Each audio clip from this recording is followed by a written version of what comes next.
Good evening, everyone, and welcome to this week's edition of Keep the Mic On. I am Simply Sherry, and if this is your first time and you don't know, we have been here pretty much every Sunday since the start.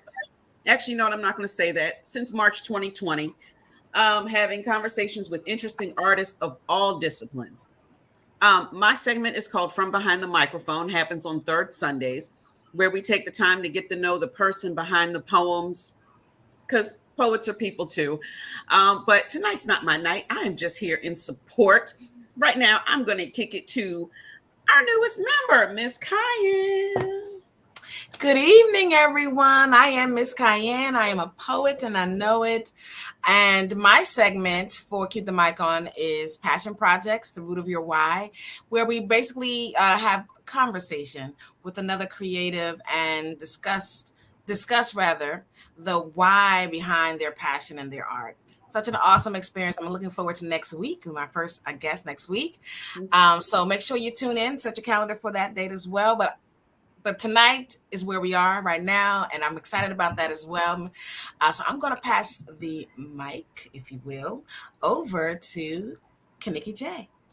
Thank you very much. This is the perfect opportunity for me to tell you that we're live. So you should not be stingy. You should go tell your mama, your friends, and everybody in them that we are live right now. So live on YouTube and live on Facebook. So you have no excuse not to find us. And this is a perfect opportunity for you to tell you if you would like to support us financially. You can hit up our Patreon or our Cash App for Keep the Mic On, because these things are not free. And our artists that comes on here, they volunteer their time. So please support the artists as well. I am Kaniki Jakarta. My segment is called Poets and Platforms, where I interview poets who have platforms for the arts. It is always an amazing show. We have been coined the masterclass online. So you definitely don't want to miss this very special guest who is a very good friend of mine. And yeah, it's going to be an amazing night. So I am going to kick it to the person who is going to be your hostess with the mostest, your interviewer tonight. Give it up for Girl Genius. Hey, how y'all doing? How you doing? Doing all right. Good to be here on yet another Sunday. I am Danielle Reed, also known as Girl Genius, and this is my week. I am always first week of the month, and my segment is called "Let's Talk About the ... Tonight it will be the book, and probably a few other things as well. But tonight we're going to focus on the book, and I am really excited about tonight's guest. So tonight's guest is my longtime friend, Angelique Palmer. I am going to read her bio real quick and then have her come in and you will find out why the rest of us were so excited to have her here. She is a performance poet, a finalist in the 2015 Women of the World Poetry Slam, a member of the 2017 Busboys and Poets Beltway Slam team. She has penned not one, not two, but 10 self-published chapbooks. She has a full-length collection called The Chambermaid Style Guide that came out in 2016 on Sargent Press.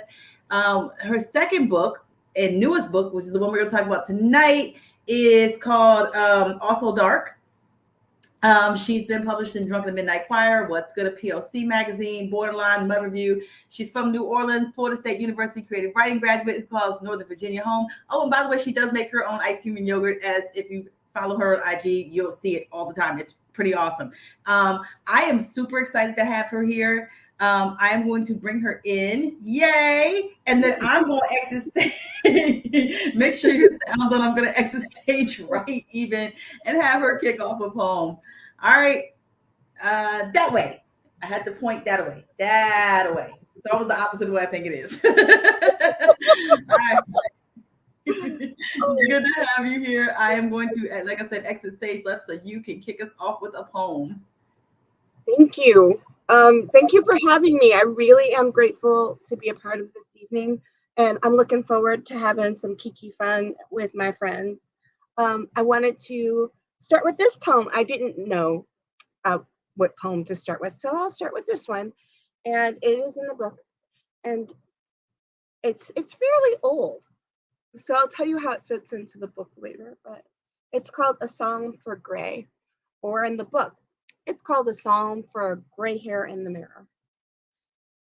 When I start to erase myself into an afterthought, there you go. And I could call you anything you like. If you like, I could call you Gray, or, and this is just a suggestion, I could call you Mirrorball. I could call you Ghost of the Wither's Peak. I could call you Glitter Fleck, Pebble or Stone, Fog or Flick, a Solid Smoke, the Exhale Genius. I could call you Sleep When You're Dead, Gray. Or I can call you the Beauty Industrial Complex has enough victims, Gray. I can call you Girl Getting Good at Being a Woman, Gray. Or I could call you Overcast Sky, Gray. And this is my favorite, because that way I will have to be as big as the sky, and I will be the sky to someone, even if it's just myself. Thanks. And now I just have to come down. I'm gonna listen for Oh, it'd be really helpful, but I muted myself. I'm having all the tech issues in the world tonight. I muted myself because I'm trying to make sure that usually we always do background things, and usually I'm the background person. So right now I'm actually setting the feed up on my page on Facebook to make sure everybody's watching and that they know that we're here and we're live and we're watching the things with the things. So there is that. Yeah, I get that you're doing a lot of different, and I really appreciate this platform and the way that it's been going throughout the lockdown, the pandemic, coming outdoors again. I really appreciate all of that y'all have done for not just the local poetry community, but for the poetry community. So thank you. No, and we are thankful to have you here, because I was like, when we had this discussion, it was a matter of when. It wasn't an if question. It was a when question. Because I was like, I know your books out there. Like, when? Because I didn't do a January show because it would have been the day after New Year's. So I was like, we got to kind of figure out, dates and life and time. So I'm really, really glad we got you in now, because this is a good time to talk about this. So first of all, I said it, but not for me. Tell people the name of the book and where to find it. Okay, so it's shiny. It's called Also Dark. Just a quick note about the cover art. It's by Terry Meredith, and she is an artist out of South Florida. She was a mentor and a friend of my mentor, Will the Real One, and she has a beautiful art page. So if you'll go about finding artbyterry.com, you'll see all of her art there. It's gorgeous. It's Also Dark is on Etruscan Press, which is an offshoot of Wilkes University, Wilkes-Barre, Pennsylvania. And just an amazing coincidence, a confluence of events happened in order for the book to come about. But it's also one of these things that we learned when we were baby poets together. If you don't have to get ready if you stay ready. And so I was writing the whole time we were on lockdown. I was writing before that. I was writing my ass off because I was having a lot of different dark thoughts. And someone who saw me do a performance of a poem I'm kind of known for called Softwater Rents actually filmed it with her phone. And when the publishers at Wilkes said, "We need a spoken word artist. Do you know anybody?" And she said, "Take a look at this." And they said, "We want her." And so they came after me. That never happens in the history of getting a poetry book. Sergeant Press is Matt Gallant, and he kind of said, "Let's do a book together" after WELPS in 2015. But it was a little different than what happened with Etruscan. It's like, here is an advance. Here is money. to do the Here, book. make these things happen. And I'm like, well, I do have this book already ready to go. So how about you take a look at it and tell me what you don't like about it? And they said, okay, this is great. We'll go with this. That never happens. Never. Except And like it I said, did. this is at the corner of what and huh? And so, yeah, it came out. It hit the store shelves on November 9th. We were supposed to have a big to-do and a book premiere in January when I went up to Wilkes-Barre University to be their fellow. Nope, that's the wrong word. An adjunct professor Oh, mentors the spoken word track at the university. I really, yeah. Anyway, we'll get there in a minute. and so I was supposed to go up there and have a big book release party, but thanks to Omicron, I sat at home and said, "Look, here's my book. It's pretty." But the book's been out there for a while, so. Oh, Mariana B2K. they've danced all over everything. You're not lying. You're not lying. Them and all their buddies have ruined. It's kind of like a cursed blessing because there are some good things, and then there are some like, why are you here? Go away. You ain't learning about that either.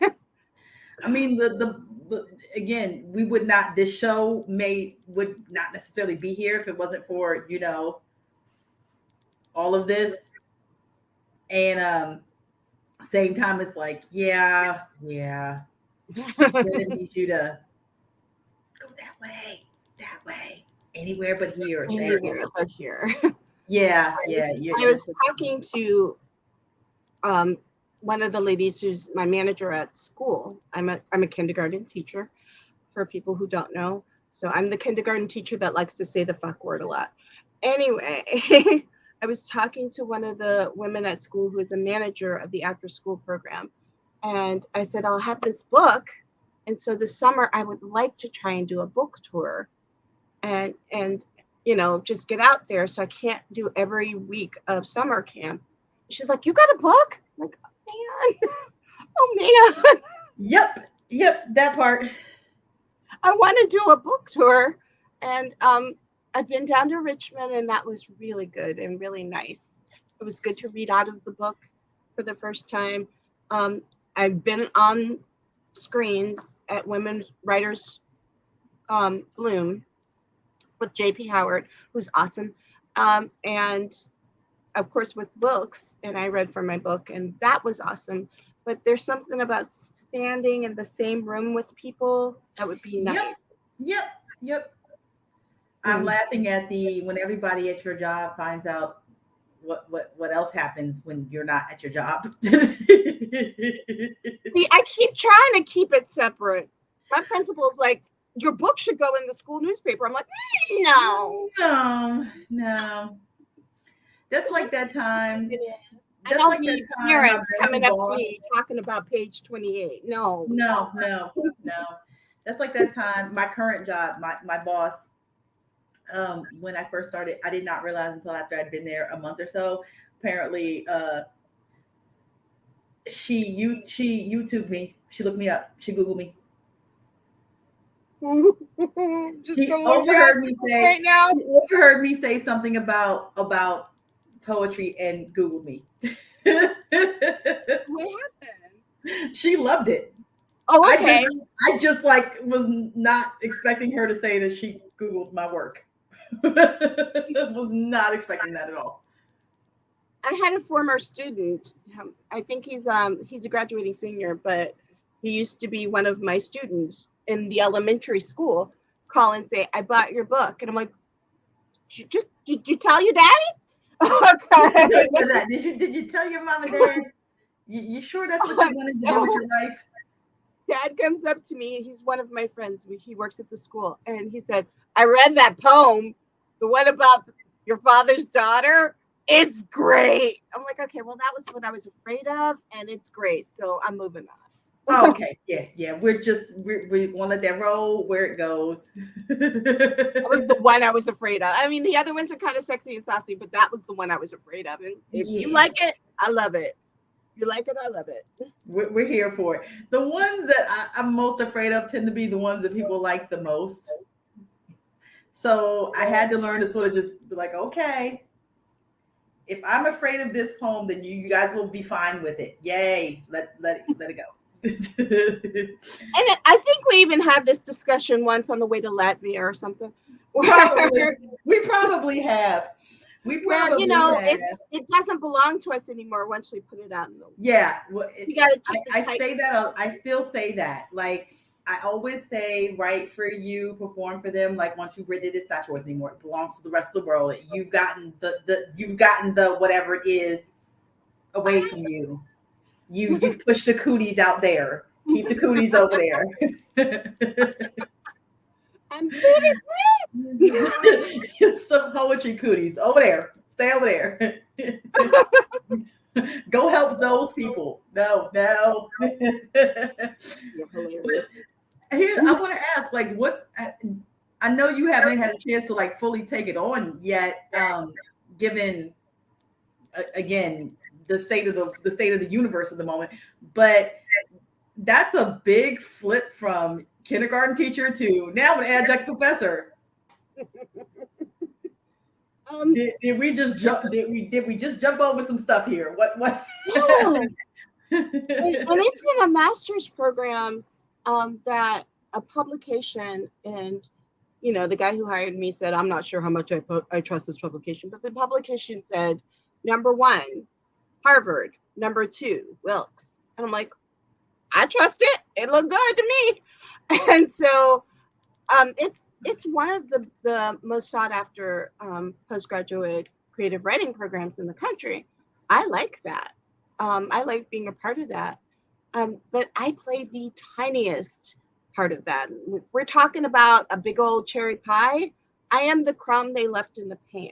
Like I am the tiniest part. And that's okay with me. I have a lot going on. I have 18 children. I'm in charge of teaching how to read by June. And yeah, whatever comes, I'm good with, honestly, because I asked for all of this. And if you asked for it to come, you can't tell it when to come. Although the timing might be a little bit more spaced out. Let's do that. But I asked for this. I said, what I'd love to do is teach college later in my career, and look at this.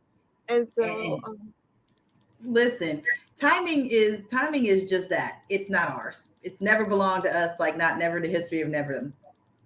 I could ask for one thing and it will happen at the same time as 27 other things I asked for, and I'm good with all of it. I'm good. I just had that moment last year. Same thing where it was like all the good, wonderful things I've been asked for all happened literally same day. Not same time, same day. I was like, and scene. We're just gonna say thank you.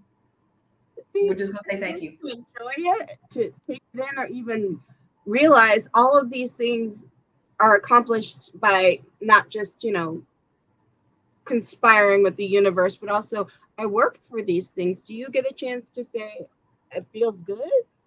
It does, very much so. It really, really does. So let me dig into process a little bit, and then I'll fold in the other question I had. So I always talk about, like I said, this segment focuses a lot on the book itself, but also like how we got to this book, right? So what inspires you in your writing? You've been writing this whole time, but what inspires you overall in your writing? Right now, I think it's joy. Like, I'm not going to be happy or joyous at all times, but the quest is still joy. And so when I sit with it, I can find a jewel of joy in something. Or if I look back, I will find gratitude in this or that. right now it's joy because I feel strongly like I spent about 10 chapbooks and 2 whole books navel gazing, looking down in my belly and like, oh, there's a new freckle. Now I just kind of want to survey this landscape of joy and see where I'm getting my happy from, where I can sow some happiness, and how this this exchange happens in the human family. And so I keep looking for that right now. The book, not so much. The book is again a lot of introspection because I was by myself for most of the lockdown, and that was scary. And if we think back about, or if I think back, I should say it that way. If I think back about the beginning of the lockdown, I didn't know what was going on. I knew I was running out of sick days and I was probably going to have to go back to working at my retail job. And every day I would get a text from the retail job saying somebody else tested positive.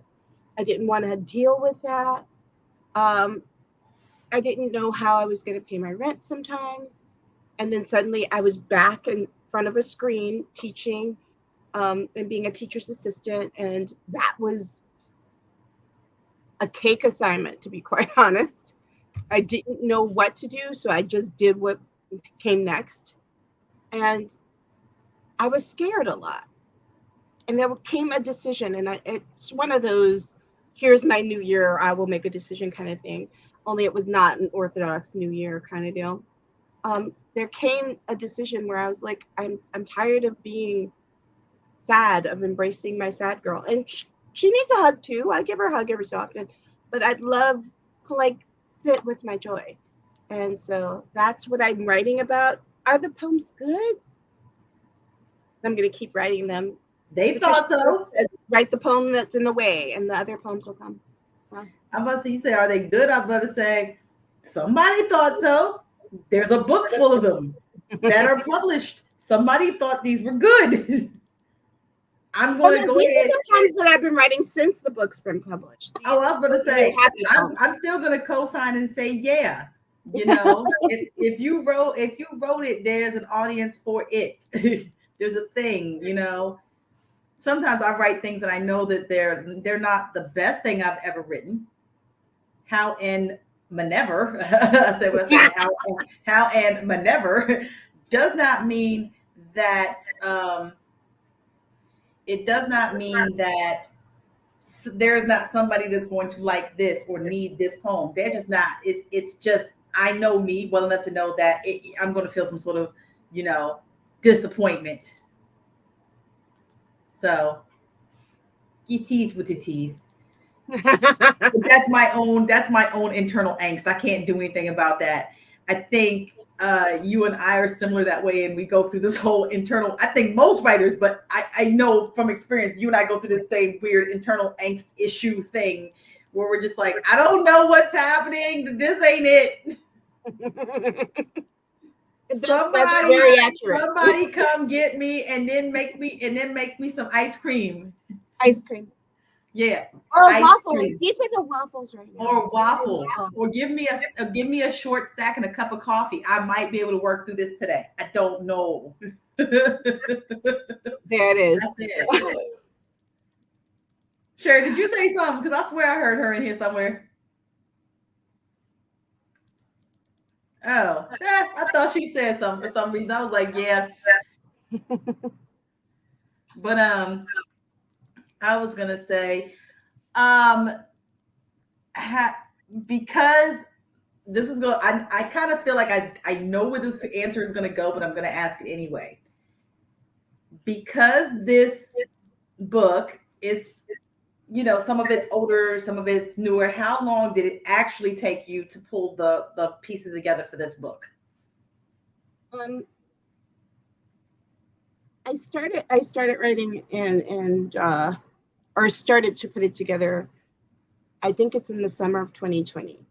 Okay. I started putting things and puzzle pieces together, poems that were already written, poems that were stage proven, that I knew were good. Side note, I said that to a student. I'm like, the stage is a great editor. The stage will tell you what words you're not supposed to be saying in the poem. The stage will tell you what you don't have the breath to you don't have the breath for that sentence that you wrote, or the lingual dexterity to say all of those words that you just breathing. said. What's breathing? Who are you talking to? What's breathing? Who takes a breath? So I knew those poems were sharp and edited, and I had written some new things. I wrote obods, so those are a form poem. I didn't stick to the form, but those are the idea of almost every one of these poems. And basically, the poem form is a love song to morning, to the sun rising, or dawn kissing midnight goodnight. And so all of these poems are in the spirit of that. And that's where the line from the last, or the second to last poem comes from. Let's try again, take two.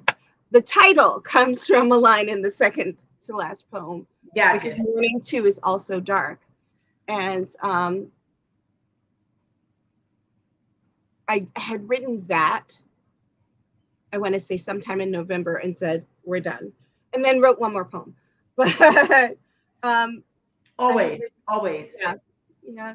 And so some of these poems were written when I was at Colgate University for my fellowship there. And some of these were written at the watering hole. And some of these were written sitting up there in my love bed. And then you just kind of puzzle piece it together. A lot of these are 30/30s with a lot of edits. And I just didn't know if, we're going to go back to the good enough thing, but I just didn't know if it was good enough. And I sent it to Roscoe Burnhams, who's my best friend and, my family. Has been here before, yeah. And he's the poet laureate of Richmond, Virginia. I say that all the time because I know lots of poet laureates. Hey, Kaneki. And he said, it doesn't feel like you should edit it anymore because you've edited these, because they've been through workshop, because they've been stage tested. You're fine. Put them together, put them out there. And I quote him on that because I didn't believe it until I heard it.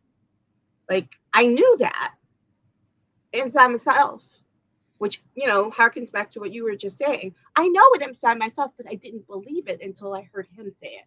Like, I've been saying that in my head the whole time. Might as well put it out there. Yeah, sometimes you just need somebody else to go, yeah, stop.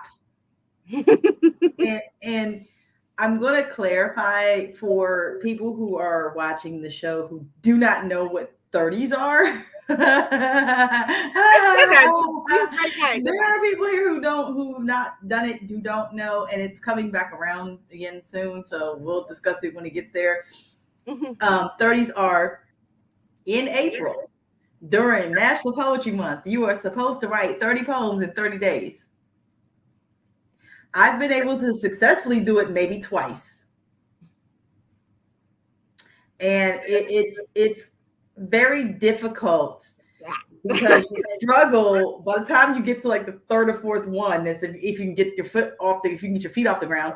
By the time you get to the third or fourth one, you're almost like struggling to figure out where topics are. I used to do prompt books. I still have them. They're still up. They stay up.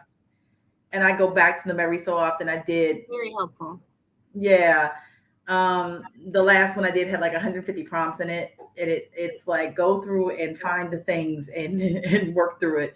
I probably will not have the opportunity to do one this year just because there's so much on my plate in March that I'm just like, yeah, the time when I would have just sat and gathered all this stuff is not going to happen. So honestly, global fatigue is a real thing. I know people are tired of hearing the word fatigue, but it is true. And we need to kind of, as a human community, sit down for a second. Drink some water. That's part of my whole year. That is part of my strategy for this whole year. It's my strategies for the year, and I've done it so far. is every month I have committed to taking at least a weekend, if not longer than that, but at least a weekend to go do something that does not involve exertion.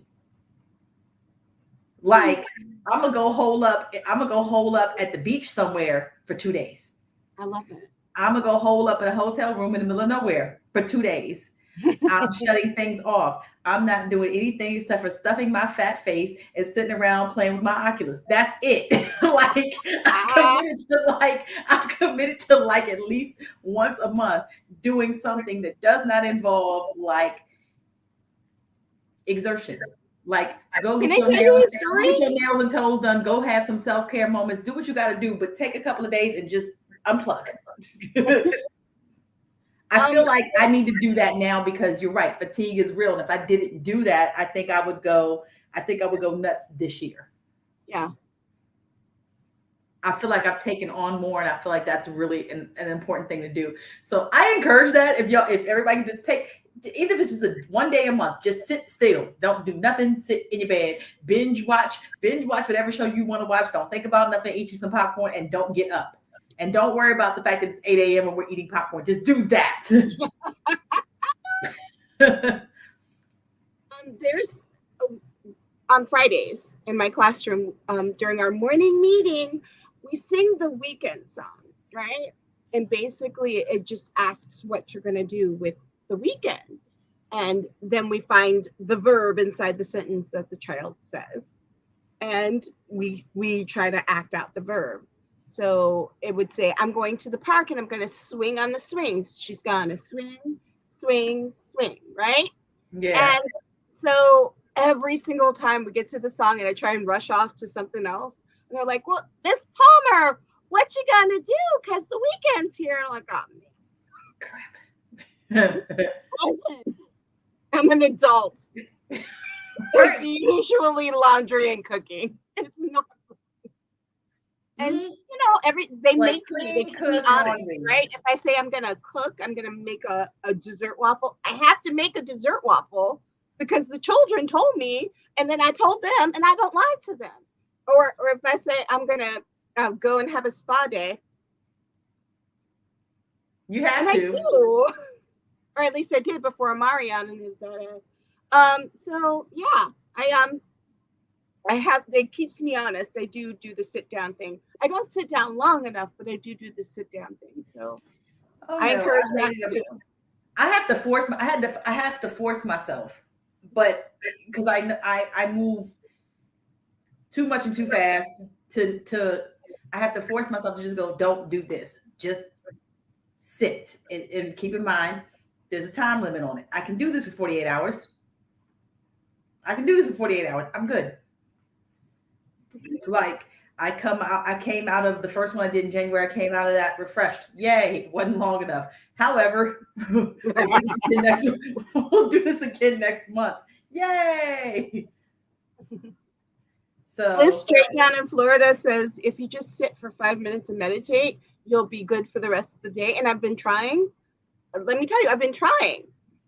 But about 3 minutes, 30 seconds is my top shelf. Like, what was I doing? Otherwise, I either fall asleep or I'm torturing myself with inner thoughts. It's not even funny. We have the slam attention spans. I think 3.5 minutes is good enough. I literally, my hearing turned on at 3.5 minutes. I can always tell, like, I was like, it's been about 3 minutes because I don't hear things anymore. Like, it's just click. All right, time penalties have started.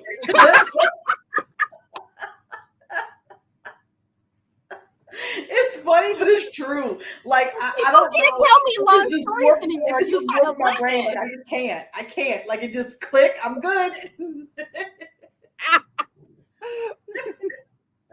I know I'm a horrible individual for that, but it's absolutely true. Like when it like at poem with poems, I can immediately tell when it goes over 3 minutes. Like it's even if it's good, I'm still listening. I promise you, I'm still listening. But like in conversations, if somebody gets on a rant and they're just going at the 3 minute mark, I'm like, okay, I've heard everything I need to know and see. I love the rapid drop in volume too. Is that I'm not just tuning you out.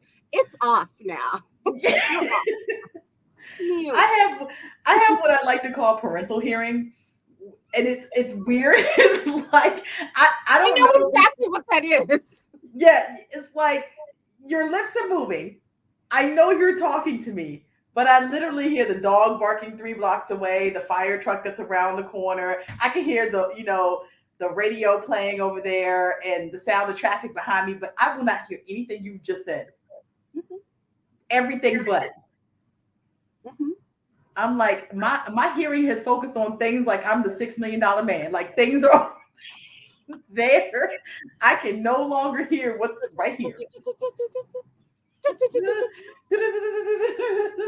Like, wait, did you hear that? That sounds like a baby's in trouble. Let me go. A side note. I love that commercial where she can't hear until she pulls her hair back. And then suddenly she has bionic hearing. So it's attached to her hair, not her ear. Like, I haven't noticed that, and now I can't unsee it. Thank you. Oh, that's literally it. That's it. That's the, that same skill though. That same skill set is really important though when you're trying to write something, because you can tune everything out and go, okay, I'm just gonna do this thing here. I hear nothing. Next thing you know, it's 3 hours later, and you're like, oh, there's words on paper. Yay. I don't know if they're good words, but they're words on paper. You ever look at a paper and you've written a word and you're reading the sentence and suddenly you come across this hieroglyphics of words, of letters, and you're like, what the fuck did I write here? What is that? Okay. It was getting good, but then I slipped into alien language, and now I don't know what that means. I don't know what that is. What was I trying to say? I don't know. I miss longhand though. I really started at the top of the lockdown to do more computer than longhand, and which is silly because I lost a bunch of poems. I lost a lot of poems because I lost one of these, and oh God, I created a lot of them. I got like versions of them back, but I didn't get the poems back. And there's some ideas that are in the ether now because I lost one of those. It really did cloud storage. Lesson learned from having lost a couple of things that way before. Everything goes to cloud storage, period. Everything. I have folders upon folders of stuff in cloud storage. So I even pay for cloud storage now. I agree with you. Yeah. Listen, the computer could go away. The poems are still there, or I still use Evernote or, that sort of thing. So, the devices can change. The app is still there. Mm-hmm. Because I got tired of losing stuff. Yeah. And I still longhand, not so much poems. I need to. I longhand almost everything else. So my day job, I'm a writer, my day job. So I longhand when I write for my job, but I can't write poems like that anymore. And I need to. There's a connection. There is. Between the pen and the paper and you. And I miss that, I think. A friend of mine was saying that you could do that with the tablet and the stylus. And I'm like, not the same. There's literally a scientific study around somewhere about handwriting and how it wires your brain to remember things. And that I think I was actually reading it about memorizing, that if you write it down, it's easier to memorize it if you've longhanded. I feel like I should have known that by now. That's really cool fact to learn. Because you've watched yourself do it. It's a slower process. So yeah, it helps you. It helps for memorization to actually write it out longhand. So I've been teaching just myself. a PowerPoint pop up. Oh, yeah. The comments. Twist was saying PowerPoint when we were talking about files and saving things, and Ooh. yes, PowerPoint. I do have Excel spreadsheets full of stuff. I remember those. Yeah, most of those are tracking for like where stuff is. So I don't have to like sit there and think about in which folder did I do this in which year. It's more so because again, I have files on files of things. And one of the things what was I going to say? One of the things that's really interesting about how the files are set up, it's not just the poems. I think I have my dump files in there. Do you do this? Does anybody else do this but me? Dump files are all the lines I've never used. It's literally just one Mine for Word lines. document. Mine is called Mine for Lines. You go in there and you try and get like a little bit of gold out of the gibberish you wrote. Yeah, it's literally just a brain dump. It's usually just a brain dump. And it's like pages upon pages of a Word file of lines either I didn't use that were like really good. And I was like, I really want to do this and I haven't done it. Or I tore apart a poem and I didn't necessarily want to delete the thing. So sometimes I'll just throw it in a dump file. I understand that. I respect that. And I'll go back in every so often and go, oh my God, I can't believe I wrote that and didn't finish this. And what had happened? And why didn't I touch this? And then I'll pull a gem out of there sometimes. I can't even imagine how big this file is at this point. I haven't looked at it in a while. Oh, Twist said he calls his now laters. I love it. That's funny.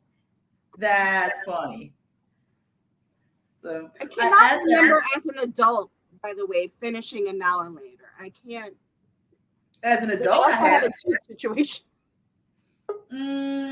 As an adult, I recently had one because we have a stash of not candy, but we got like a little candy jar downstairs, and we had some now laters in there, and I just had one within the last month. So, yeah, that's Mr. Brown saying, yeah, I had one in high school to reinforce memory. Ha! And this is a good thing to do. I don't remember what coach, but I remember a coach telling me that if you repeat a line 14 times, it won't leave your memory, not right away. So I did that for a while. That was my memorization technique, is to repeat a line 14 times, then bring in the next line, then repeat those two lines together, then bring in the next line. And it worked. So I kept doing it.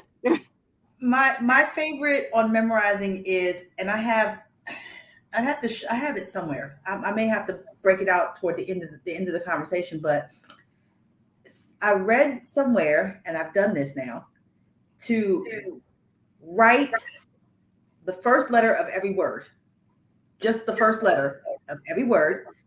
Maintain your line breaks, maintain your punctuation, all of that, but just write the first line of every word, or first letter of every word. So it looks like a big cryptics. It just looks like a bunch of random letters. But if you do that and you try to go back and read it, you can figure out what's supposed to go there. Nice. Okay. Yeah. So I did that for, I think I started doing that in 2020 before I did WAPS in 2020. And it worked. So now I can still go back to that book.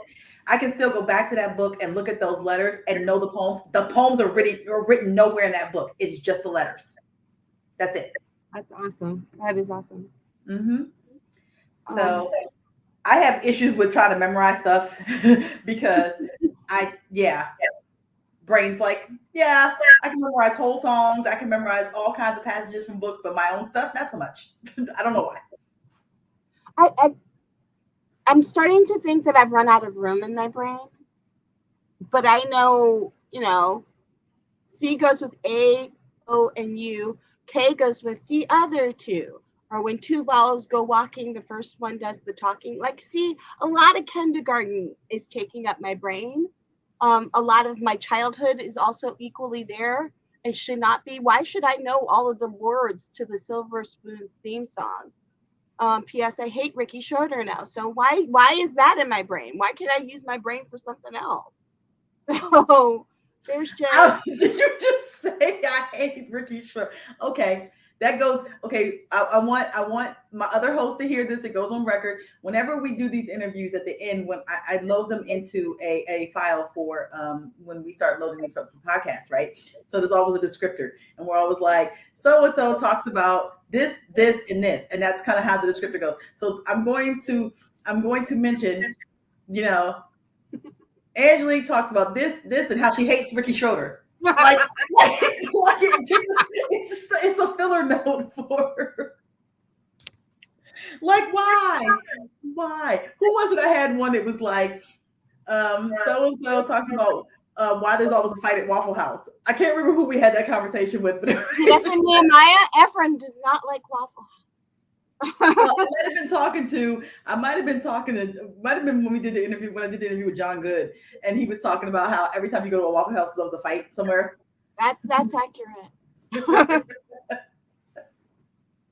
was like, I don't know what it is about Waffle House and starting to fight. Oh yeah, she said one of them just said I did a TikTok about using repetition and adding a line. I'm totally going back to watch that. I'm back in the process of memorizing things, so I'm excited about that. But speaking of which, all of this is really hate academic readings because it's very reserved and everyone reads directly from the book with no emotion. And I was talking to one of my to a group of mentees about that. I'm like, nobody wants to sit and golf clap you through a poem.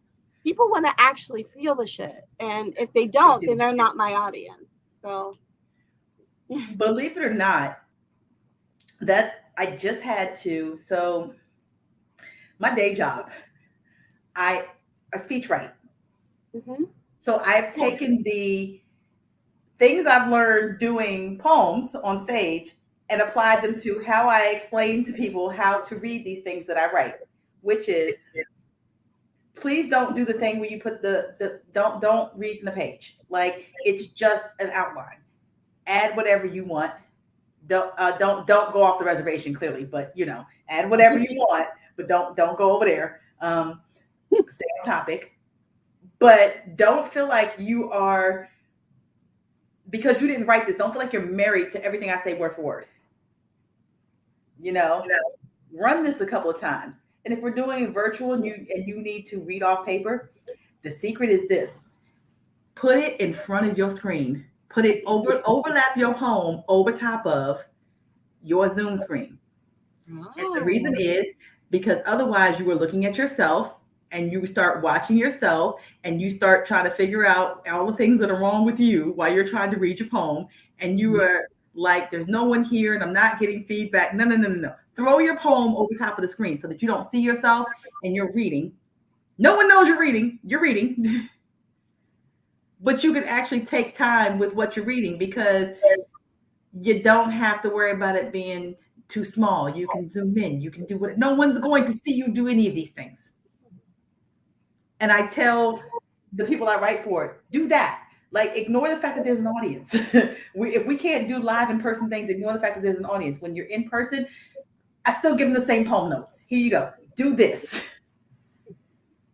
That sounds about right.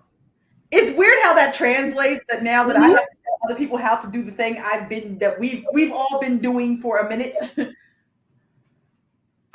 I will agree with you. It translates into a lot of different aspects of life.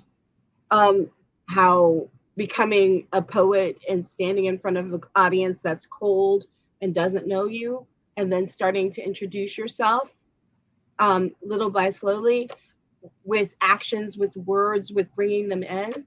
That is how I became a great kindergarten teacher, and I am so good at it. I'm not good at the paperwork. I'm horrible at returning calls, but I am good at keeping their attention and making sure that they understood what I just said. So, and that's all poet stuff. Which is hard with the babies. Their attention span is nothing. You think we have short attention spans at 3 minutes? Oh, theirs is about 3 seconds. And shiny. Oh, Squirrel.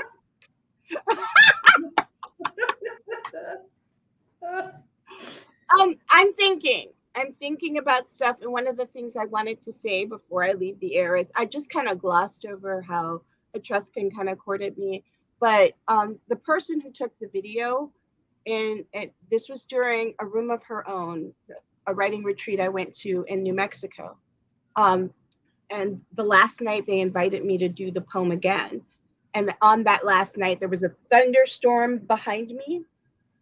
And the sky was cornflower blue, and you're from out west, so you know how beautiful that is against the hoodoos and the rocks and stuff. And lightning is coming through, lightning during that poem, lightning during that particular poem.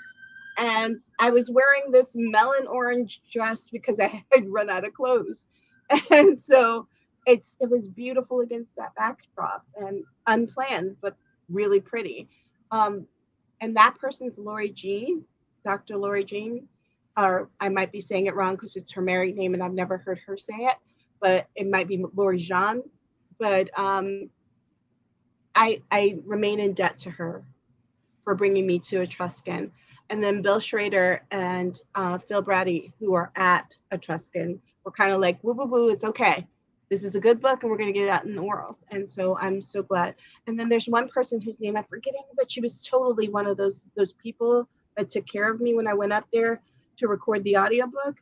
Mm-hmm. And so I just want to say thank you to all of Etruscan. They really do take good care of me. I was going to say, you have all the platform and floor in the world to thank anybody you need to for that. Because we're not done with asking questions about the book. We got dug into the performance part of it, but the thing that's so neat about this segment is I get people who don't do stage and they're just about that. And a lot of that stuff, it goes from one side to the other. Yeah. There are things that work on both ends, always. There are some people that are just entrenched in the writing. There are some people who are just entrenched in the stage part of it. And then there's some people who can work both sides of it. Were you going to say can do both? Yes, but the way I was about to phrase it, it was going to come out all the way wrong and sound really, really, really filthy. But it's absolutely accurate. No, it probably did anyway. As much as I tried to curtail where that was going, I know me well enough to know that it was. Yep. I tried really hard, and yeah. Maintaining my composure doesn't always work out as well as I think it will. Why? I told you I have no poker face. I don't bother to. I'm good. I'm just gonna say the things and you read them how you will. Nope. I'm good. Hold on. Yeah, and I'm having fun. But I mean, we've been talking about process for a while, and what has been. I'm going to skip one and come back to it. Which is what has up to this point, because you not only have the two published books, but you have 10 books before that. What has been probably your biggest challenge in writing and publishing? When doing a chapbook, it was usually right before a gig, and trying to get everything printed the correct way and formatted the correct way, especially in the beginning before I knew how to do it, was hard. Yeah. And then you teach yourself, and because there's a class for it, I'm sure, but I didn't take it. I was sick that day. So I had to teach myself how to get that done. Page 2 goes on the back of page 5. And sometimes the product looks ratty, and I can't in good conscience say, could you give me $10 for this ratty ass project? So making sure that it looks presentable too. It was more about aesthetics, because I was confident in the words inside. So it was more the challenge was more about the aesthetics of come to me, look at my book. And I think definitely Kaniki, but I think Turtleberry and a couple of other people were just like about the cover. Get that cover. The cover brings them over. And so I definitely worked on that a little too hard sometimes. Yeah, me too. I will tell you, I think everybody in this room and probably people I can see at least 3 people in the audience, same thing, where I know we've all done this at some point where when you're first starting out and you don't have a book deal behind you. You're pushing your own stuff. Everybody's been through this at least one good time. Where you're trying to pull together your own book and you're just like, yeah. I was so grateful to Matt Galan. Like, I don't have to touch it no more. Thank you. And that was a teaching process too. And that my hands are off of it. Now it goes to the publisher and it could come back as a galley that I don't like. And that's what a galley is for. Let's try and fix it now. Because if I had not known that part of it, of not self-publishing, then I wouldn't have been ready for Etruscan either. Like, I didn't know a lot when I hooked up with these guys, but I knew a bunch because of Sergeant Press and because of that particular experience. Yeah. I think mine came from at varying points through my career. I worked in publishing.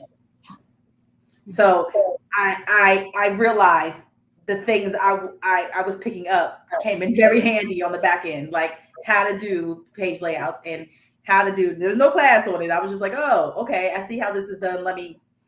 I got really lucky in that regard that those things just kind of fell into my lap, where if I had advice for other people on how to do it, I could be like, here, try this.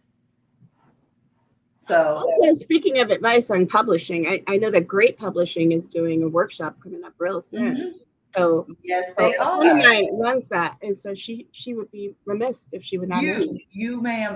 If you're here, I'll pull you into the room. We're calling Kaniki J. I don't know where she is.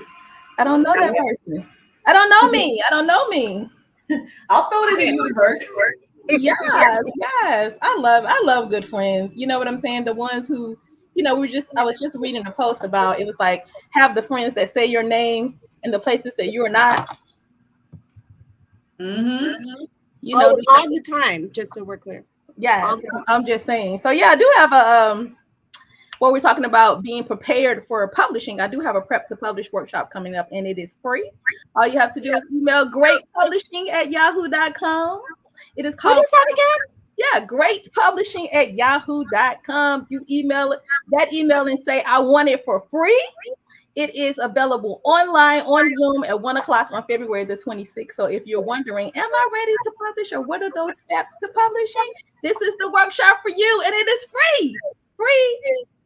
So since you're going to get that for free, that frees you up to buy Angelique's book. That's all I'm saying. And it's February. It's Black History Month. It's the month of love. If you just look right there, you can see where to purchase that book. So yeah, tell her Kaniki sent you. I love our friends that come in and do. I love our hosts. I love our other hostesses. I love the plug. It's here for it. I'm here for it. All of it. Every single time. 13 and Kaniki are like family to me, so I'm never gonna not.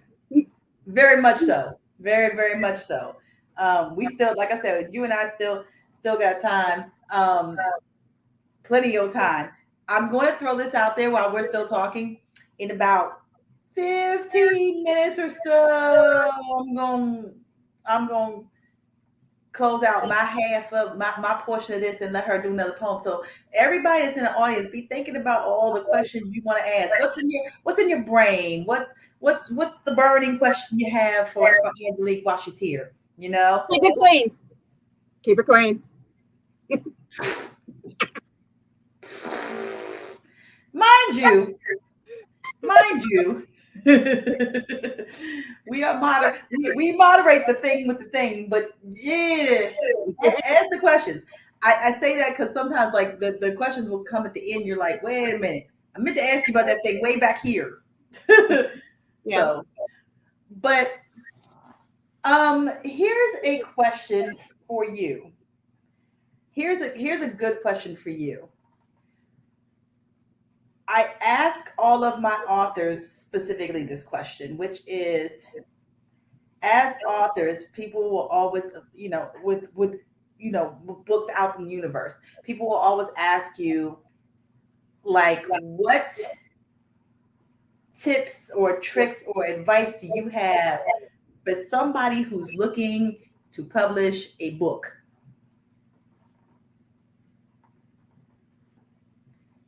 Have a good vision for your manuscript. Know where you're going before you leave.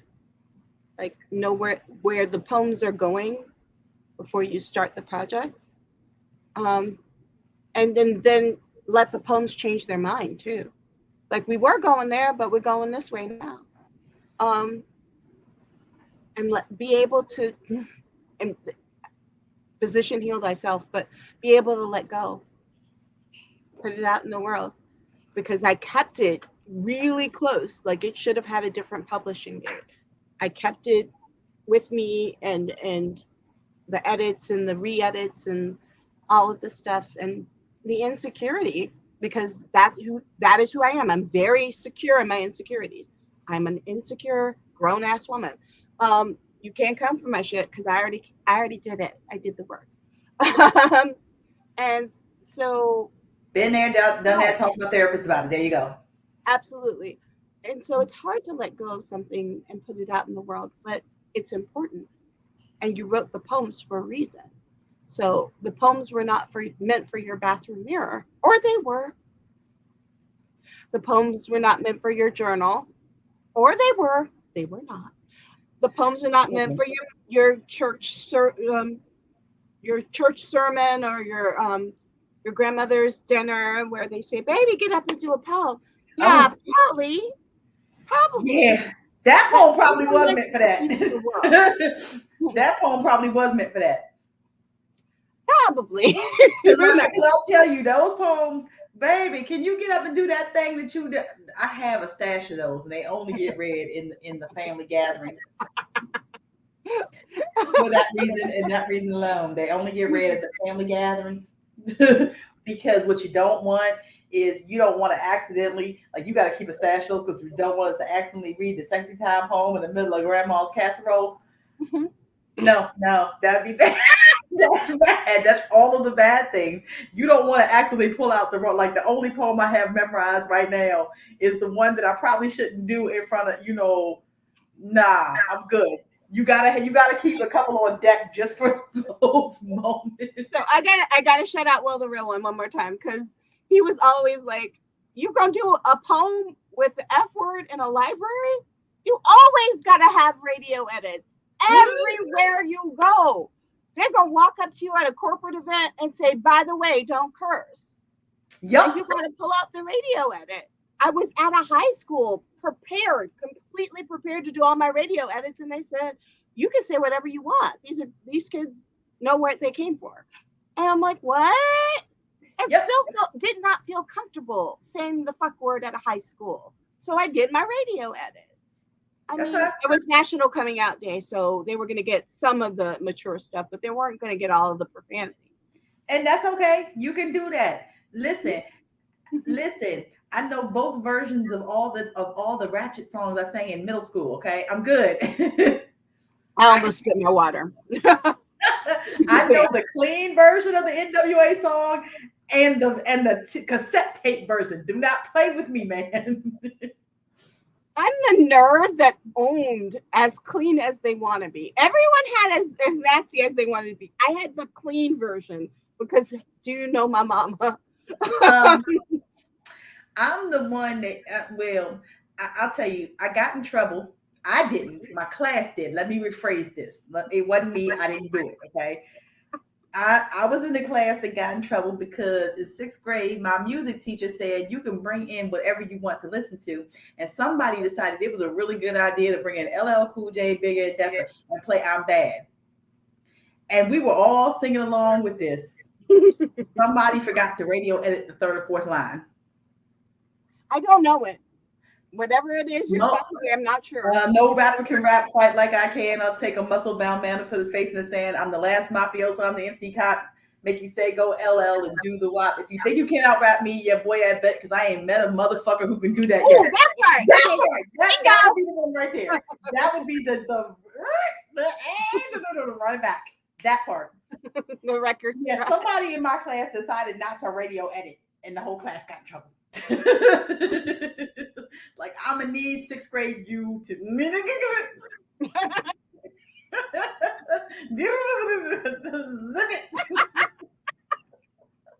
I'm mad that I remember this, but I remember this, and I know who did it, and I'm totally snitching on you. We might still be friends on Facebook. I'm gonna snitch on you, okay? I'm just saying it now. Did y'all get in trouble? Yeah, a little bit. We just the tape got yanked. They were like, yeah, so there will be no more listening to LL Cool J today. Thank you very much. I've just dated aged myself. There's a whole stamp. Boop. But it taught me a good lesson about radio editing. Always you're right. Will great advice from the man. Have the radio edit, be radio edit ready. Yep. And always have at least one on deck somewhere, because sometimes somebody's gonna ask you to do a poem in the most random spot ever. What did you say earlier? If you stay ready, you ain't got to get ready. There you go. Yep. Yeah. Every person you know has that one story of like, oh, I need somebody to fill in right now for a feature immediately. You're the only other person in the room. Wait, what? Huh? You try to pull together a set list in like 30 seconds. Yeah, you try to pull together a set list in 30 seconds. I've done that. Yeah. Like I have to do what? How long do I Where's have? 30 the minutes. Oddest place you've done a poem? Huh? Where's the oddest place you've done a poem? I think I got it. Before I lived here, way before I lived here in Baltimore, in the middle of Baltimore Harbor, standing on top of an anchor in front of a cruise ship. For why? Because I was on a tour, and the tour had a secondary show here, and they were trying to bring an audience here.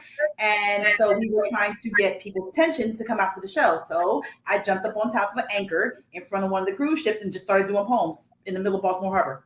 Nice. But you weren't mic'd or anything. You were just projecting. I just was doing poems in front of the cruise ships. And then I would jump off and somebody else would jump on. And we round robin between like 15 people that were there doing poems in the middle of Baltimore Harbor.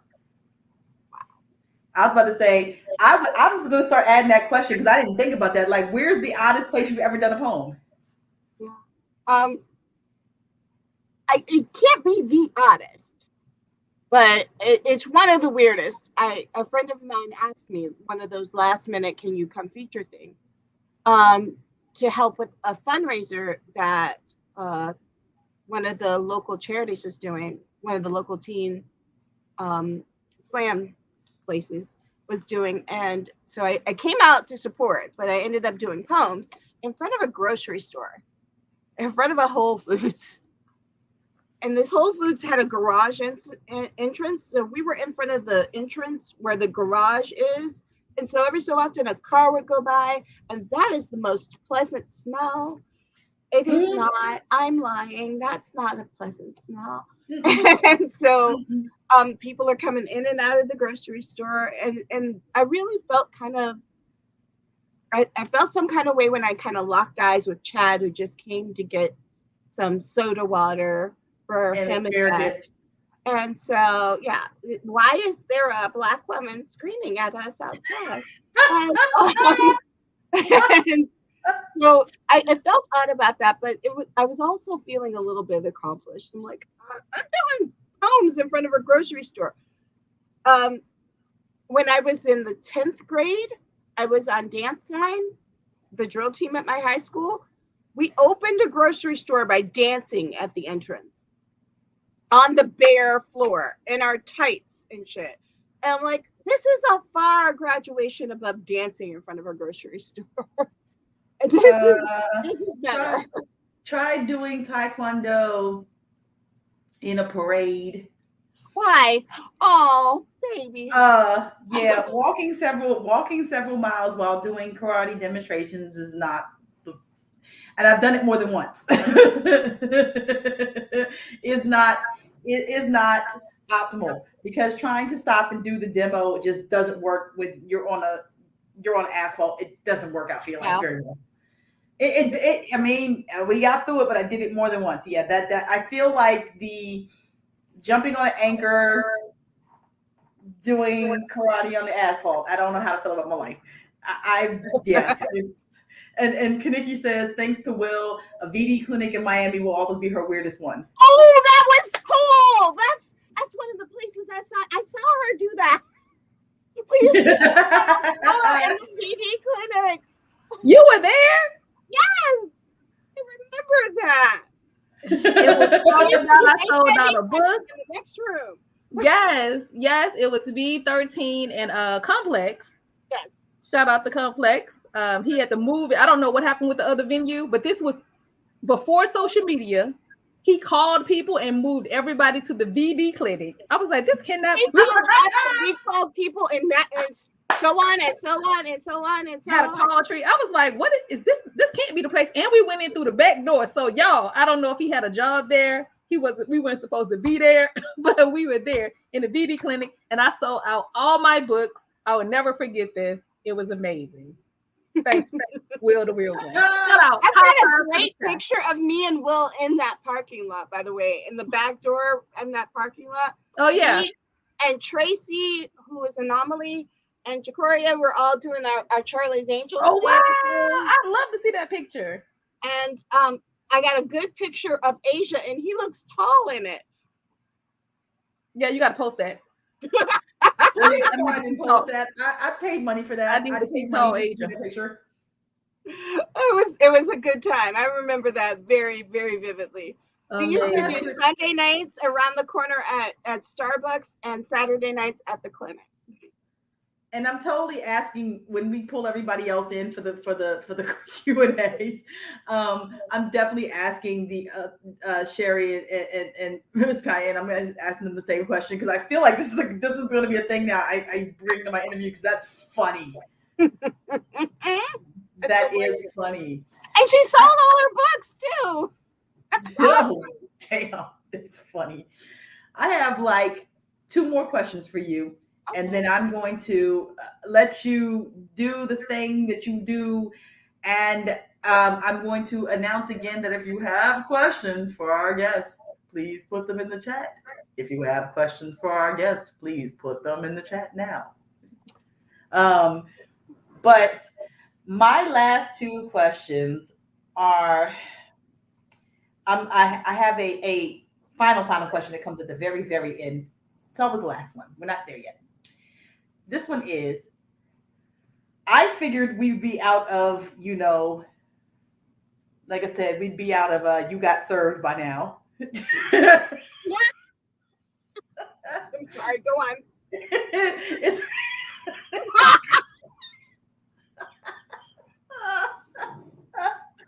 I'm sorry. I figured we'd be out of this by now.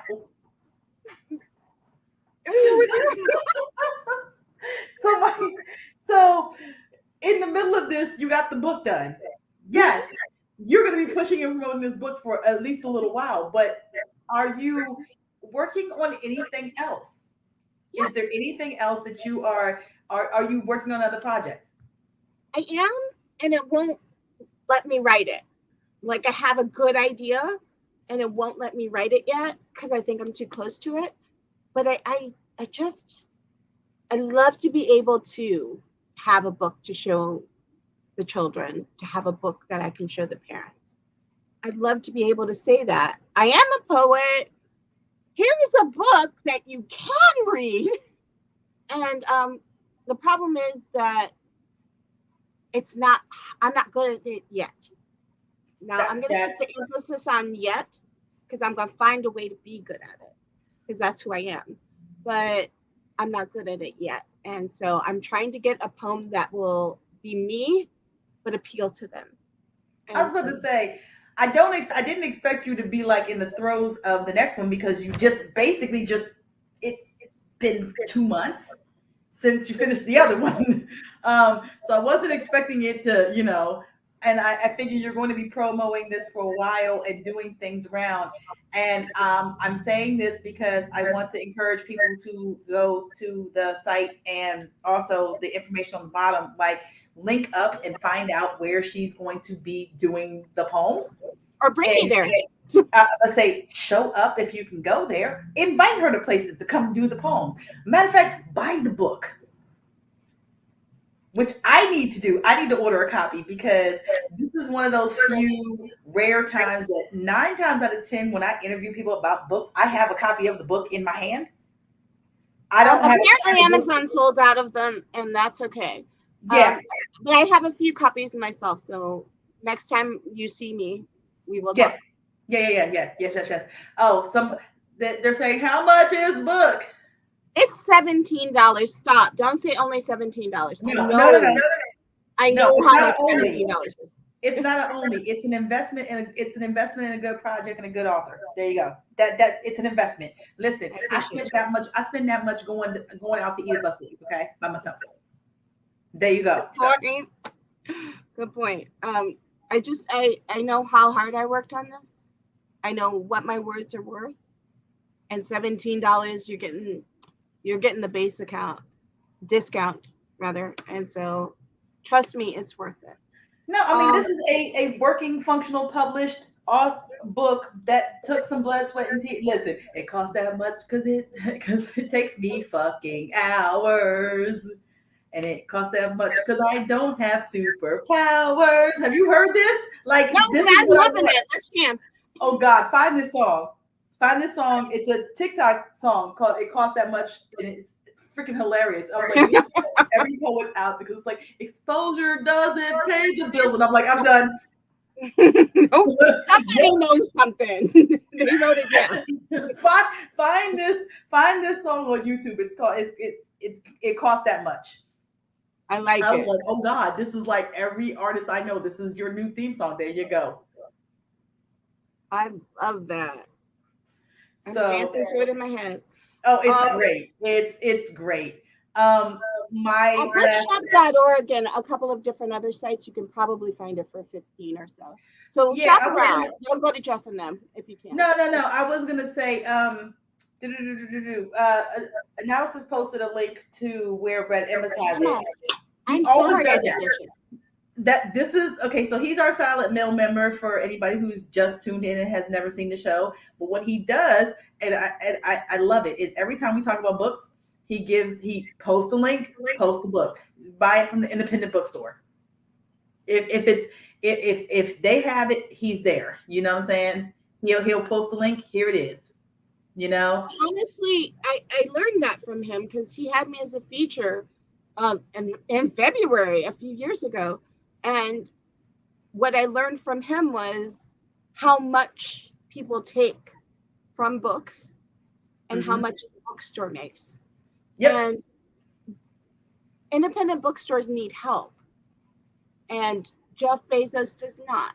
I'm not shitting on Amazon here. I'm just saying independent bookstores need help. And that, spend your money wisely. Yeah. The oddity of that is, that isn't that how they started? Weren't they a bookseller? Yeah. Textbooks. They started off selling textbooks. And I would still go to Bill's bookstore because I liked Bill's. Yeah, I only ever used them when they was just selling books. I only ever used it then to get books that I could not get my hands on immediately. And then I learned that they have to keep a copy of the textbook in the library, in the index section. So they couldn't check it out, but you could borrow it for a few hours. Yep. And so I don't know if they still do that because it's been a long time since I've been in college, but back then I could just borrow the textbook. Yeah. They got expensiver. Overdrive is my friend. As I got older and when I was doing graduate school, Overdrive is my friend. Overdrive is for anybody who if you don't have Overdrive, it's a Fabulous app. So Overdrive is if you have a library card, you can get ebooks from wherever you have a library card, right? You can check out, the e-copies, and it just stays in there for like 2 weeks. You read the book, and then they pull it back. Well, I have 5 library cards. So if I can't find, every time I move somewhere and I live there long term, the thing about me living there is I get a library card. So if I can't find it in, Baltimore City's public library online, then I can always go to Fairfax. I can go to, I can go to Arlington County. I can go to Clark County. I can dig up stuff, and if it's online and it's available in an e-format, which most books are, here you go. And it works with stuff like, it works with like, not Audible unless it's a audiobook. And I have done audiobooks, but if I wanted to read something or something on the train when I was commuting, when I actually had to go into my office, that was it. But they do textbooks too. So you can get certain books from the library. Nice. I couldn't imagine doing an audiobook textbook, but that would be cool. Yeah, no, I don't know if they do audiobook textbooks, but like if I just wanted an audiobook of something I wanted, like I was doing an hour commute on a train. So I had an hour to just listen to an audiobook for free. Yeah, nice. So yeah. So there's I do. I mean, talking back to your question, I do have even last summer, I had 3 projects in my mind that I wanted to work on. Mm-hmm. And that one is the one that I really want to pull out next and shop around. But I think if I do it the right way, Etruscan might be interested in publishing this one too. They might not. So I kind of want to make sure it gets into the world. And so if it ends up being a vanity press, I'll do it, because I met some pretty cool kids. They deserve their own thing. I'm about to say, keep us in the loop, because one thing we do on the show is we will bring, anytime there's news about people we've had on the show, we're like, oh, so-and-so is going on to become poet laureate. Oh, so-and-so is going on to win a national book award. Oh, we've had this happen. We've had 3 new poet laureates that been on the show and become poet laureates for the state or something. We've had that happen. We've had Grammy nominations. We've had national book awards. We've had somebody who was shortlisted for Right Bloody. We've had things happen since they've been on the show. So if you have something that comes back around, we're happy to be like, hey, go back and watch this interview. And so I hope for good things. I want to be prepared for all the good things that are coming for you and for me.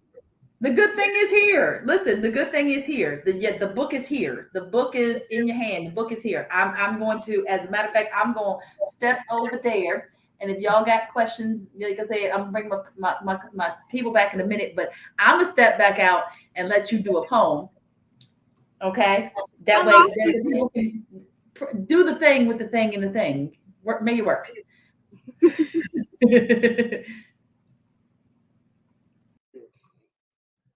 I had put a Post-it in where the poem that I wanted to do would be, and it has disappeared. Oh.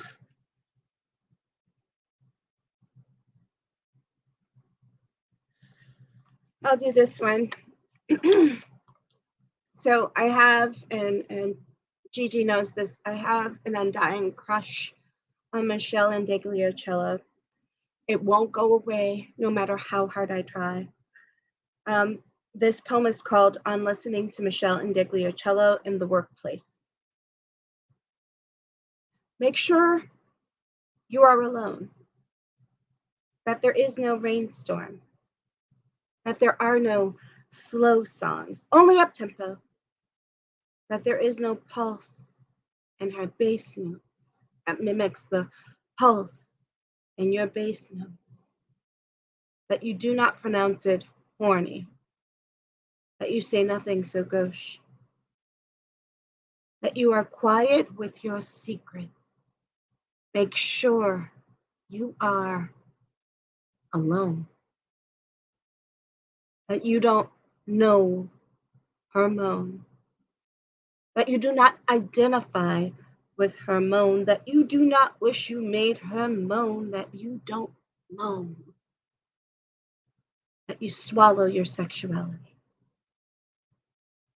Make sure you don't begin to wish, that the corners of your eyes can catch your abandoned wishes, that the shift in your panties can cover your fickle of emotion, that you do not touch your skin in that way that gives us all away. Make sure that you are not actively thinking, that you do not look for hidden meaning where there is none, or think about the one you cannot touch, that you do not regret and pattern, that you can hope. And when you hope, someday you'll hope you are not alone. Thanks for having me. I'm gonna bring everybody else back in to the stream. That was fire. I love that. I'm gonna tell you something funny. Did you know her? I don't. Well, I love Michelle, but here's the thing. Outside Your Door is the most stalkiest song. It's such a stalker song. It's such a stalker song. But it's beautifully written. It's a beautifully written stalker song. It's definitely a stalker song. I adore it. It's a stalker song. But you're not wrong. You're not wrong. Like, did I just sit here for 3 hours and wait for you to come? That is a stalker song. Oh my God. We're not even together, and I'm gonna sit outside your house for 3 hours in the rain and wait for you to come home. Yeah, problematic. So, Angelique, my question is that you attend a lot of writing workshops. Before our current situation, average, how many a year did you go to? And what value do you get out of them? So, like, if you were going to tell someone else, yes, go to a writing workshop, this is why. Set your bar low. And just, for me, when I went to workshops and I wasn't getting what I needed, I got what I could get. If I wasn't getting something that was going to help me out of a block or past this issue with my writing or help me understand and jam it a little better, I got to know the person across the room. I got to play spades with that kid. I got my tarot cards read by that person. Like, get what you need. It might not be what you think it's going to be, but get what you need before you go. And yeah, I used to do it depended on the length of the workshop, but I would at least try and plan a poetry vacation, if you will, where I went to a fellowship or a retreat or something at least once a year. And then different things like, I know Split This Rock would have a workshop and I was in that part of town, I'd go to that. If I knew Susie Whatsit was doing a workshop right before their feature, I would go to that. I kind of like collecting ideas. I definitely use them, and I definitely say, I got this from so-and-so's workshop. If you don't know who that is, go look them up. But yeah, I love collecting those kinds of different gems because I don't know if it's not going to help me, it might help somebody else. Okay. That's great. Oh, I forgot. I forgot I'm talking and you can hear me. That's why, I mute myself because I'll be making comments the whole time. That's why I mute when I'm not talking because I'll be talking the whole time. Angelique, are you who you said you wanted to be when you grew up? No. What was that? Absolutely not. What was I was going to be a doctor's wife with 2.5 kids. I was on the track to be that man's wife. I had the 0.5 kid and went, wow. It was not going to be my life, and it shouldn't have been my life. And I had to sit down when all of that fell apart and go, what do I really want to do? And I thought maybe it would be television. And I was in television for a while and went, and went the other way from that. And that's maybe going to be the story of my life, is that she knows how to make a U-turn really damn well. Nice. You can write a whole poem on that. That's right. That sounds like a title of a book. Know that I got it from you. You can write a whole. I can make a prompt on that alone. Yes. I want to hear my real question. Well, not my real question. My other question is, what has poetry given you? Oh my God. Family. I love you because you're my family. I love you too. Love you too. Yep. Yeah. I love Roscoe and 13. They're not here, but they're my family. Hey, Analysis, I know you are here. I mean, poetry gave me a family, and they check on me, and they check for me, and they say my name when I'm not in the room. Yeah. So I trust them with my family, with my good things. I trust my family with my good things is what I meant to say, and that did not come out eloquently. Yes. Because I'm feeling a little emotional right now. Yes. I know that poets have saved my life more than once. I know that it's kind of tricky and a little bit cliche to say suicidal ideation out loud in a room full of poets. Like, you've heard it and you think it's less real the more you hear it, but it's real for me. Right. It's a thing that I have to tamp down and sometimes just speak to that motherfucker like he's across the room. Like, get the fuck out of here. I need the space to be me.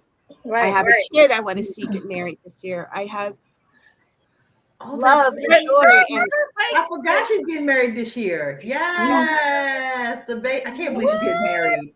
The child is enough to get married. She's not wearing white.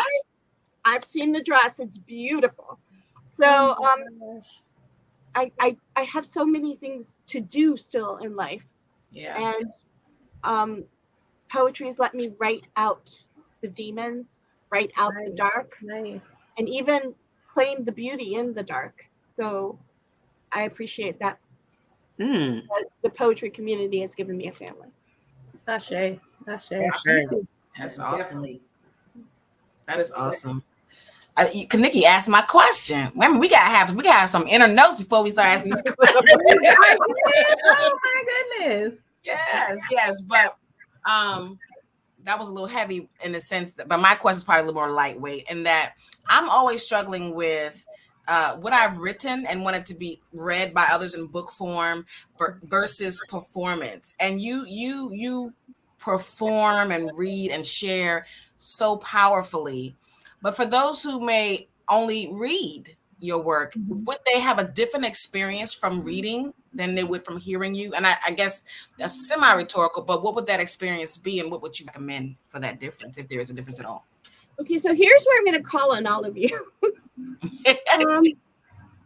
I have an audiobook sitting in my email waiting for me to listen to it, and I am afraid of the sound of my own voice. Everybody here. Really? Everybody here. I hate the sound of my own voice. Maybe not gonna. Yeah. And so that being said, I think that was the point, especially with the Truscan to drive home, is if they were going to get a spoken word artist to do a book, then they should hear it the way it's spoken. Exactly. And so I agree. Totally agree. I'm glad that they're putting that out in the world, because I couldn't possibly begin to control how you read this poem that's on a flat page. You're going to read it differently than I read it. You're going to go on YouTube one day and see a video of me reading it and going, that's not how I read it. And that's okay. That's part of that letting go process that Gigi and I were talking about, is once I put it out in the world, you're going to receive it differently. You're going to want to have a conversation with me about the fuck you poem. You're going to want to, and I don't want to have a conversation about that. It is what it is. And I take my hands off of what your brain is going to do with it. Yeah. Perhaps I can kind of tickle it with what your ears do with it with the audiobook. Does that answer the question? Yes, you did. And that's actually very liberating because like you guys talked about in the interview, there's a place where you release it. It's your baby and all, but you release it into the world and you have to let it be, and you have to let it navigate the way it navigates throughout the world. I can't tell you how many times, and that's a good thing to me, but sometimes I can be so close to what I've written and the meanings and where I was going. And when someone comes to me and says, "Oh, when I heard that, I thought about this," and I'm like, I wasn't even close. Right. But you have to let it go and let it be, because it grows exponentially beyond what we even imagined for it, right? So that was very liberating for me as a writer. So thank you. No, you answered it perfectly. I actually have something, and I'll come back to it when we go off air. Like that ties this together. But that's a whole off air conversation. Woo! You made me think of something funny. But more questions? Is there anything else in the chat? Is there anything else happening? That I am going to ask you the always last question. One moment. Let me double check. Wait a second. We got one. Here he comes. Yep, I knew you were coming. Oh, you noticed. Especially my dear heart, Angelique. Ditto what you said in terms of the poetry community having created a whole new fam over these years is certainly true for me as well. And you are certainly a beloved member of that family. And also ditto on the Michelle and Dege Cello fan club. I'm with you 100% on that. I mean, how can you not be? It was outside your door that got me into Michelle. I was like, what is this? And where can I find her? And I went and bought Plantation Lullabies. And I had to drive one of my students to Jersey. I listened to that joint all the way up and all the way down about 4 times on that trip. But, you commented very insightfully on the difference and how you feel about the difference in terms of having moved books independently and now with Etruscan.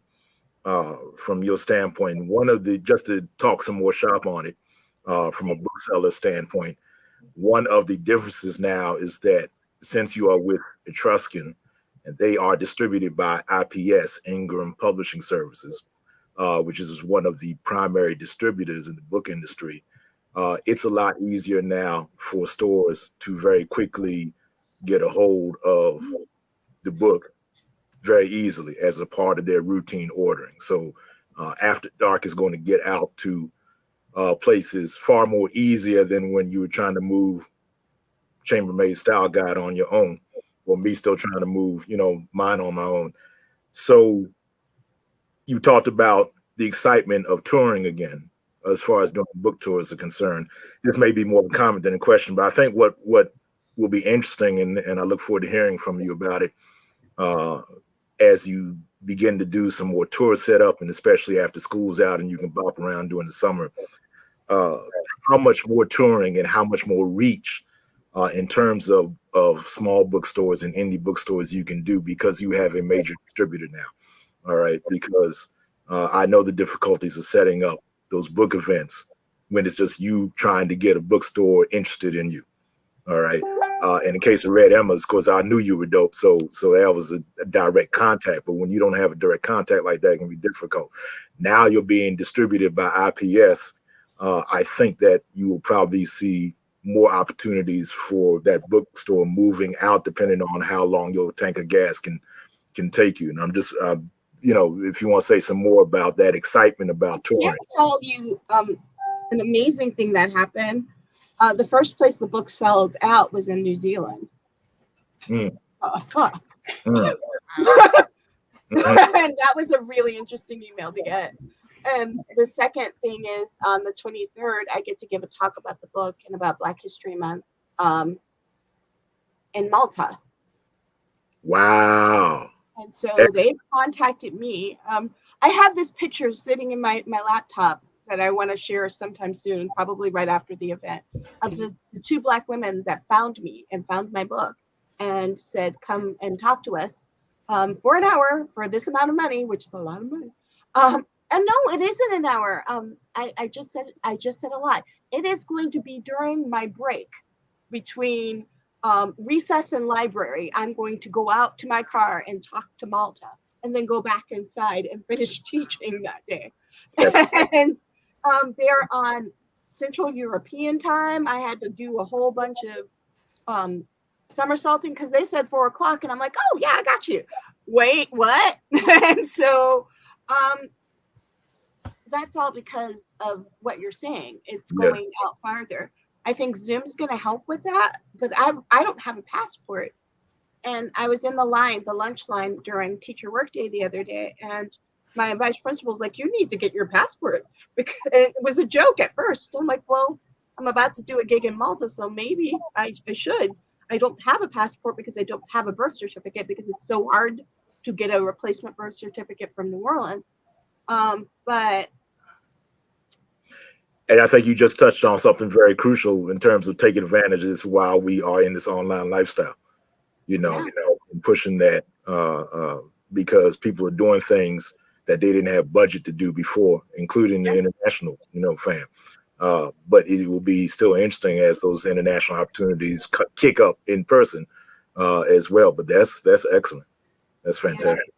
I can't wait. I kind of can't wait. And thank you for bringing that up because I completely forgot to mention it. That is awesome. Good stuff. That is awesome. It is. Woo. Is it last question time? Last question time. Last question. I can't believe we're here already. Because it's our homie. We was having a good time. I know. So the last question is always this. Now that you have been on the show, who do you think would make, for any of the segments, not just this one, a great guest? And it could be anybody.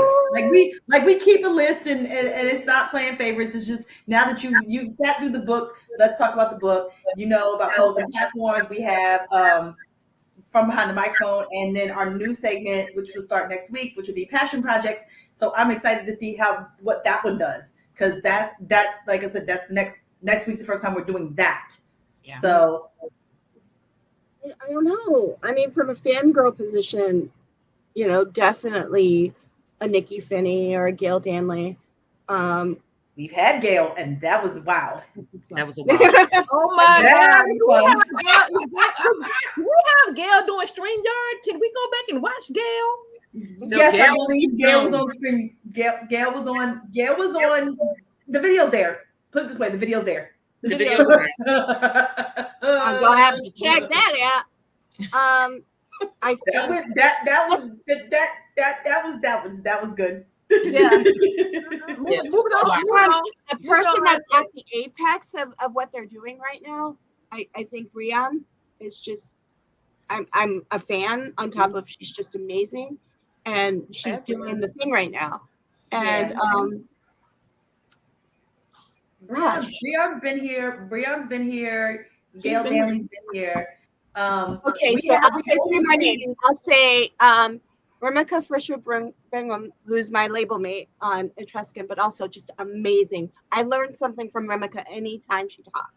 Wow. Dr. Laura Jean, who is writing from a different genre altogether, but really is about putting other people on. You give me a second, I'm going to put you on. Just give me a second, right? Mm-hmm. I love that about her. And Cassandra Lane, who wrote this amazing memoir in verse, is in Paris right now. I saw the pictures, Miss Lane. I think she's somebody you could talk to about a book that is really juicy. So no, that sounds good. We keep a running list. We have yet to get through the original list. I ain't gonna lie. We have yet to get through the original list because the list was fire. We had like 100 people on the list. We're going into year 3. We're going into year 3, and I promise you, we have not gotten through this whole list. I love it. That's awesome. So I always like to ask who other people want to see. That is literally why we have this last question. I want to know who do you want to see as an artist? Who do you want to see? Yeah, those are the people, definitely. So the first thing I'm going to answered that so say, eloquently. she did. Yep. Yeah, she did. People be like, you answered that. So you've been watching the show. You already had your people together. You knew we were going to ask you. Kind of a fan. Well, the first thing we're going to do is everyone please give our awesome, awesome special guest, Angelique. Visit her website, which you see above us. I have how you can support her directly, links and information scrolling across. Oh, from Kerwin, I wanted to say that I've been a fan of Angelique ever since I heard her at the Pigeon like 7-8 years ago. Happy to see you continued success and praying for more and more. It's awesome. Thank you, Kerwin. I see you too. Oh, thank you, Kerwin. I'm reaching out to Kerwin. I put that in the universe that I'm going to get him on here also. Because Kerwin. Oh wow, I just said all women, amazing. didn't I? I didn't even say dudes. Nope. It's okay. We take all. So next week is the first edition of Passion Projects. And Ms. Cayenne, your guest is? My guest will be Eric Kellum, who is a poet and author. So he actually has a recently published book as well, who has emerged into this awesome, phenomenal poet, traveling all over the place, just kind of busting out at the seams. And I'm excited because he has so many different hats. He's this children's writer, he's this poet, and then he has this serious passion to talk about healthiness around, particularly for men and young men and growing up without a father, and as it pertains to sexual prowess and how they perceive it. So this conglomerate of a person, creative, it's a lot to say. So I'm excited about having that interview tomorrow or next week. Yeah. No worries. I cannot wait for next week. Not tomorrow. No, not tomorrow. Next week. And this is great because this is somebody I'm not familiar with. So I love having new people that I don't know. Yeah. Agreed. Yep. So we will be back next Sunday at 7 p.m. Right here on Facebook and YouTube. If you are on our YouTube channel, please like and subscribe and help us watch the old interviews. Go back and watch some of our old interviews. We've been on StreamYard since last May. All of our old interviews are there. I keep saying one of these days I'm going to take the time to actually upload some of our older interviews because we're going into year 3 now. And most of them are, I want to say most of year 2, if not all of it, in some capacity, is on Facebook. Yes. Part of year 1, we didn't know what we were doing, but that's okay. Yeah. Part of year 1, we have only repeated, for that reason, we've only repeated guests once. For that reason. Like we had a guest that we had on early on and then had him back because we didn't know what we were doing. We didn't have it recorded. So everyone, as we always say, please stay safe, wash your hands, stay healthy, and we will see you all back here next Sunday. Bye.